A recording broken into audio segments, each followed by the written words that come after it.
School में आज farewell party का दिन था। सभी बच्चे बहुत ज्यादा खुश थे।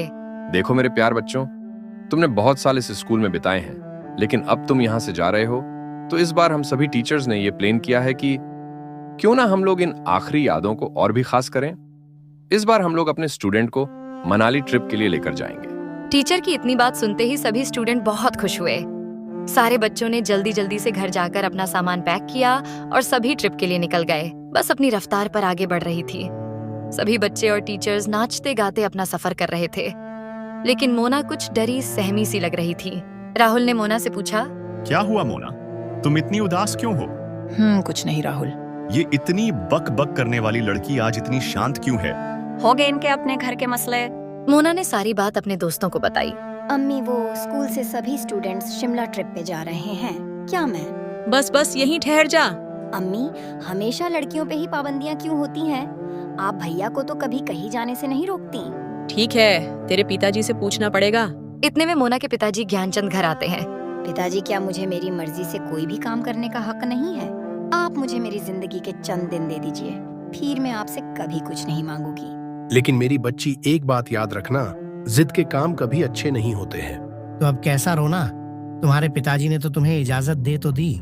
सभी बच्चे बातें करते हुए चल ही रहे थे कि तभी अचानक से आसमान से बहुत ही जोर की बिजली गिरी। उसकी आवाज इतनी भयानक थी जैसे मानो आसमान ही फट गया हो। बार बार बहुत तेज बिजली चमकने की वजह से बच्चे बहुत डरने लगे।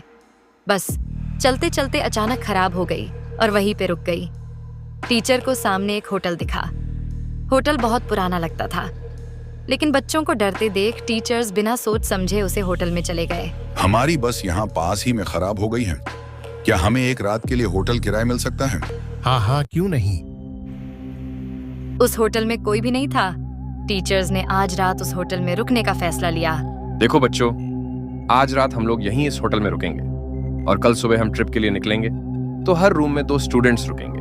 मोना और वर्षा दोनों को एक रूम मिला।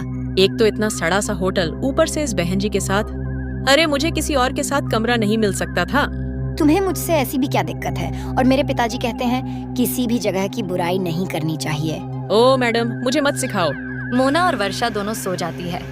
बाकी के सभी स्टूडेंट्स भी सो जाते हैं। तभी वर्षा की आंख खुली और वो कहीं जा रही थी।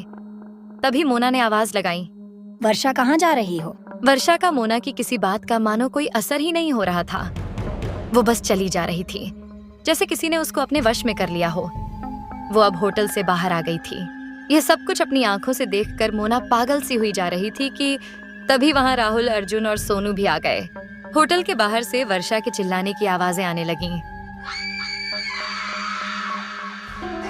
दोस्तों, लगता है वर्षा किसी बड़ी मुसीबत में है।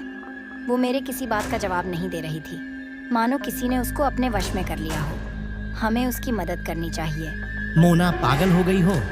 अगर हम बाहर गए तो हम लोग किसी बड़ी मुसीबत में ना फंस जाएं। हम सुबह होने का इंतजार करते हैं। उसको पास ही के जंगल में कुछ आवाजें सुनाई देने लगीं। वर्षा जंगल की ओर निकल पड़ी। उसके पीछे पीछे राहुल, सोनू, अर्जुन भी आ गए। अर्जुन और सोनू किसी दूसरी तरफ गए और अचानक से गायब हो गए। ये देखकर मोना और राहुल बहुत डर गए। मोना, यहाँ कुछ भी सही नहीं है। हमें यहाँ नहीं आना चाहिए था।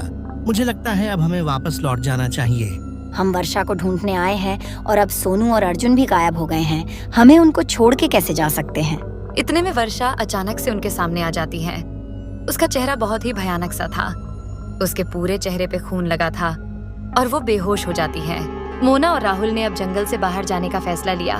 तभी उनको अर्जुन मिलता है। अर्जुन, सोनू कहाँ है? मैं अर्जुन नहीं हूँ। अर्जुन का डरावना चेहरा देख राहुल और मोना भाग जाते हैं।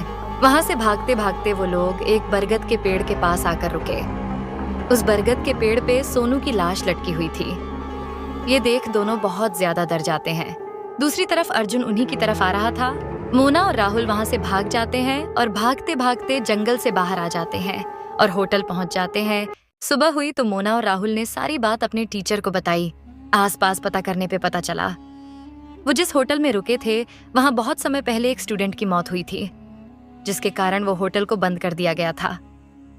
मोना और राहुल को जिंदगी भर ये अफसोस रहेगा, वो उनके दोस्तों को नहीं बचा सके।